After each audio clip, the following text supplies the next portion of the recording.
pemirsa, jumpa lagi bersama saya Hermauta Barat. Pemirsa, malam ini kita akan berbincang mengenai amandemen pasal 29 Undang-Undang Dasar 45. Penerapan dan kemungkinan untuk memasukkan kembali penerapan syariat Islam melalui Piagam Jakarta nampaknya sudah merupakan perdebatan yang tak kunjung henti dari mulai tahun 45, kemudian sidang konstituante tahun 56 dan juga dekret presiden tahun 59. Tentu saja ditinjau dari segi politis dan sosiologis banyak sekali pertanyaan seputar hal itu.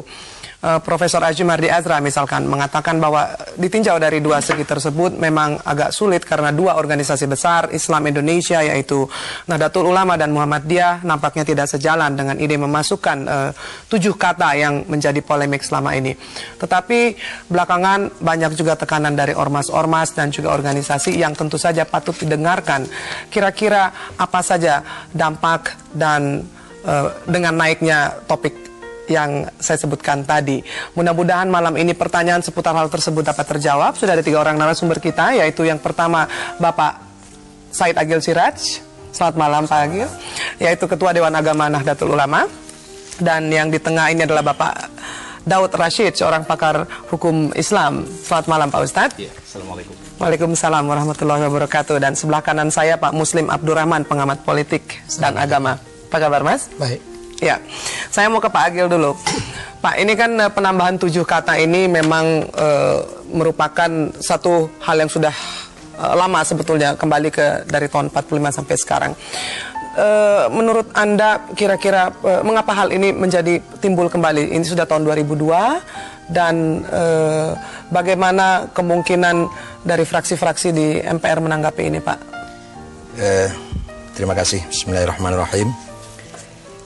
Sebenarnya di era reformasi ini kita tergugah dengan semangat mengeluarkan pendapat dengan sebebas-bebasnya, dalam arti sebenarnya ada timing yang bisa dimanfaatkan untuk mengangkat satu isu. Suatu isu dari pihak kami, dari organisasi Nahdlatul Ulama, sangat mendukung dengan adanya beberapa amandemen dengan persyaratan-persyaratan yang kita sudah dengar dari fraksi PKB dan lain-lainnya. Khusus mengenai pasal 29, organisasi Nahdlatul Ulama sejak didirikannya sampai sekarang, bahkan diperkuat lagi dengan keputusan Musyawarah Ulama Nahdlatul Ulama yang baru saja dilaksanakan di Pondok Gede sejak tanggal 25 sampai 28 Juli, memutuskan bahwa tidak sependapat kalau dimasukkannya kembali 7 kata ke dalam pasal 29. Dalam arti adalah bukan berarti NU tidak semangat untuk mendakwahkan Islam atau mensyiarkan agama Islam, akan tapi yang diutamakan adalah kita menghindari terjadinya benturan-benturan sesama bangsa, sesama kita ini. Karena NU punya filosofi tri-ukhuwah, ukhuwah Islamiyah, ukhuwah watoniyah, dan ukhuwah basyariyah. Membangun persaudaraan sesama Islam, sesama Muslim, dan membangun persaudaraan sesama sebangsa dan setanah air, dan terakhir membangun persaudaraan sama umat manusia. Ya, tadi dari ucapan Mas Agil berarti ada kekhawatiran apabila isu ini dikedepankan akan bisa menimbulkan bukan hanya polemik tetapi bisa berubah menjadi konflik. Betul, bukan hanya kekhawatiran konflik antar muslim dan non-muslim, tapi yang lebih kita khawatirkan lagi adalah sesama umat Islam itu sendiri. Misalkan pasal 29 dikembalikan lagi, dimasukkan kembali 7 kata itu dengan berkewajiban menjalankan syariat Islam bagi pemeluknya. Syariat yang mana? Sebab dalam Islam itu sangat banyak mazhab, sekte, dan aliran. Oke. Jadi sesama Muslim pun masih akan berdebat mengenai syariat macam mana.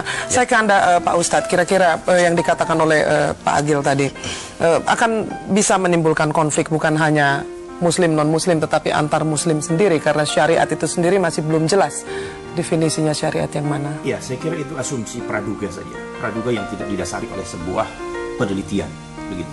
Kita harus kembalikan persoalan itu ke sejarah. di mana sejarah mencatat bahwa Piagam Jakarta itu adalah sebuah hasil kompromi antara kelompok sekuler dengan kelompok Islam. Ini harus dicatat ini. Jadi dulu itu bahwa Piagam Jakarta itu bukan usulan dari kelompok Islam di BPUPKI. Ini yang pengkhianatan terhadap sejarah yang tidak dibongkar. Dahulu kelompok Islam itu termasuk diantaranya Kiai Haji Wahid Hashim yang orang pendiri NU sendiri itu sangat setuju sekali dengan ide bahwa falsafah, landasan falsafah negara Indonesia ini adalah Islam. Kemudian berdebatlah dengan pihak-pihak sekuler di BPUPKI sehingga tidak ketemu jalan dan akhirnya mentok. Lalu muncullah ide, itulah dia yang dinamakan Piagam Jakarta. Dalam arti kata bahwa Piagam Jakarta itu bukan sebuah hasil yang pertama yang dimajukan oleh kelompok Islam, tapi umat Islam, kalangan Islam pada saat itu sudah mundur selangkah itu ketika menerima Piagam Jakarta itu. Oleh karena hasil kompromi ya, jadi Anda katakan itu hasil kompromi ya. Itu disepakati kedua belah pihak. Jadi ada yang menarik itu Kiai Haji Wahid Hashim, ya, yang tokoh NU termasuk tokoh Pak Agil, bahwa beliau itu ketika mendengar suara keberatan dari Latu Harhari tentang Piagam Jakarta ini, apa jawab dari Kiai Haji Abdul Wahid Hashim pada saat itu? Dia bilang, kalau non-Islam berkeberatan, berkorban, maka sebenarnya umat Islam juga ketika menerima Piagam Jakarta ini juga berkorban, karena bukan itu tuntutan awal. Nah, jadi ini harus kita pahami sejarah. Lalu kenapa sampai sekarang itu masih diperjuangkan terus? Sebenarnya kelompok Islam itu hanya mengambil haknya dulu yang dikhianati. Yang tertunda ya dari tahun 45. Pernah kembali muncul tahun 56 dan 59 ya. Baiklah, sebelum kita kembali ke historical dan bagaimana perdebatan itu bisa sampai sekarang, kita dengarkan pesan-pesan berikut ini. Dan pemirsa, jangan kemana-mana, kami segera kembali.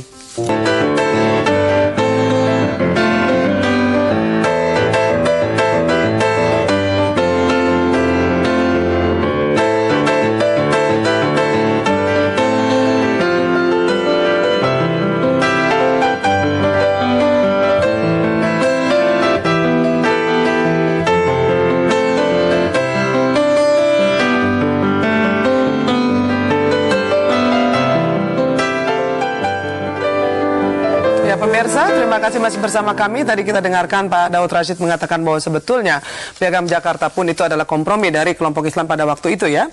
Dan saya ingin ke Mas Muslim dulu di sini bahwa tadi ada kekhawatiran dari beberapa kalangan itu kalau memasukkan 7 kata itu sendiri bukan hanya dari Mas Agil tapi dari kalangan lain akan apakah itu berarti mengislamkan seluruh masyarakat Indonesia atau malah juga membuat yang non Muslim menjadi khawatir? Saya kira soal isu syariat Islam sekarang itu lebih merupakan isu politik ya dibanding politis ya menurut Anda? Dibanding sebagai legal issues gitu. Karena saya kira ya seperti NU atau Muhammadiyah ini kan gerakan dakwah gitu. Oleh karena itu masyarakat melakukan syariah dalam pengertian yang seperti menjalankan sholat dan sebagainya itu tidak perlu menggunakan negara sebagai alat untuk reinforcement ya.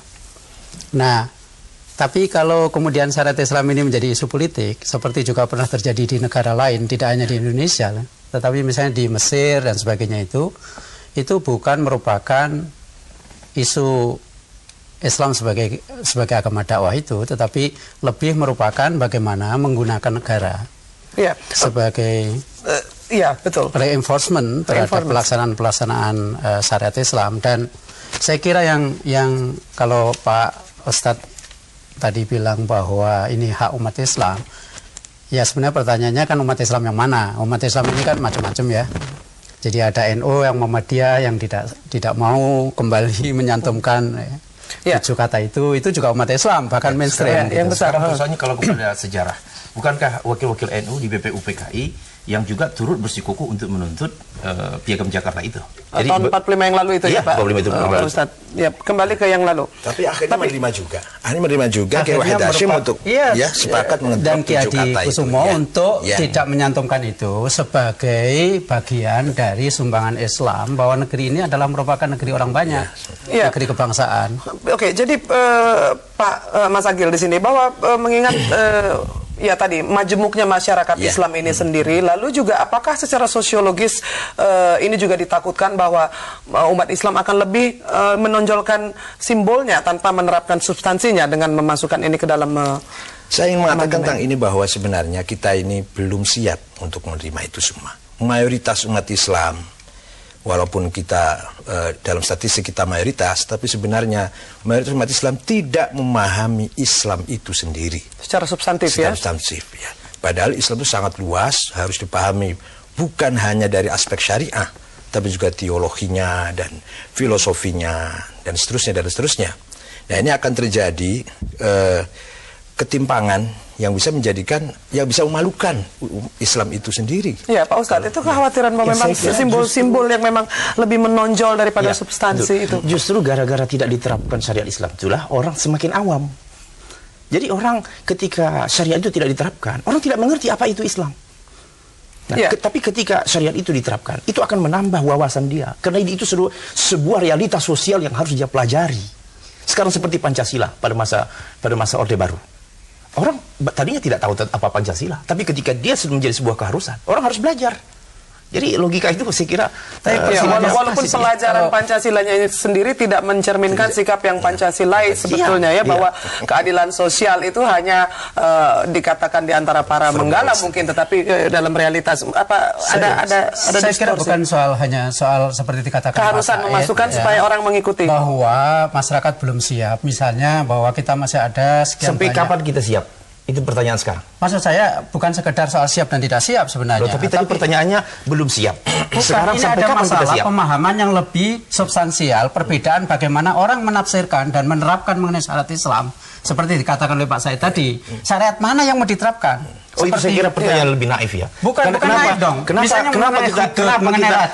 kita pertanyakan mazhab mana? Sedangkan syariat Islam itu dari Allah Subhanahu wa taala. Mazhab itu adalah tatarannya fikih. Iya, tapi sampai sendiri tidak ketemu Allahnya. Ini kita melalui Rasulullah. Ya, Quran kan tafsiran.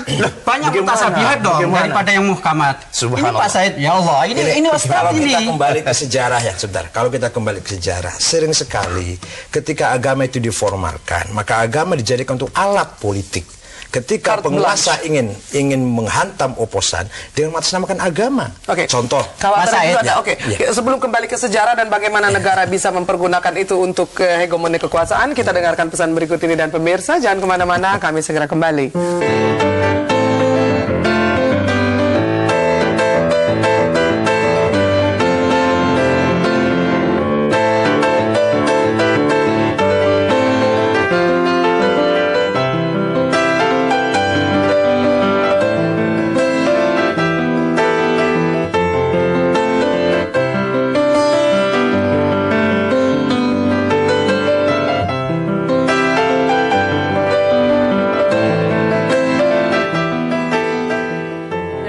Tadi kita dengarkan Pak Agil Siraj mengatakan bukan hanya Muslim di Indonesia yang relatif belum siap, tetapi juga sejarah mengatakan bahwa agama dapat dipergunakan sebagai carte blanche untuk sesuatu yang negatif. Dan saya lanjutkan tadi sejarah ke belakangnya Mas Agil, kekhawatiran itu. Karena waktunya singkat ya, kita contoh 1, 2, 3 saja. Abad ke-9 atau persisnya tahun 65 Hijriah. Ada seorang Perdana Menteri namanya Hajjaj bin Yusuf Al-Thaqafi. Ketika itu khalifahnya namanya Abdul Malik bin Marwan dari dinasti Bani Umayyah. Itu membantai umat Islam sendiri karena oposan, menjadi oposan, berjumlah 70.000 kepala melayang dengan bangga, karena dengan menggunakan atas nama agama, dengan mengeluarkan syairnya bahwa aku adalah pembantai dan aku pencongkel gigi. Kalau sudah aku lakukan itu, kamu baru tahu siapa saya. Ana benujala wa talla'is sanaya mata ad'il amamata Abdul Malik bin Marwan itu ya. Nah, korbannya kebanyakan juga para ulama, para alim juga, antara namanya Sa'id bin Zubair, itu salah satu.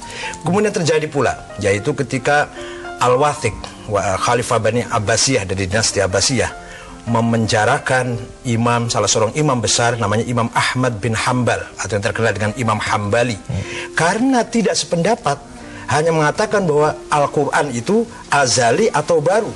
Imam Ahmad mengatakan Al-Quran azali. Mazhab resmi pemerintah yang bernama Mu'tazilah mengatakan Quran itu baru, yang azali hanya Allah, zat Allah saja. Itu Ahmad bin Hambal harus menerima cambuk 100 kali dan ditahan sekian bulan sampai keluar dari tahanan, tertimpa sakit sampai wafatnya. Nah, ini Kalau melihat hal ini kita Ya, ngeri saya kira juga. Ya.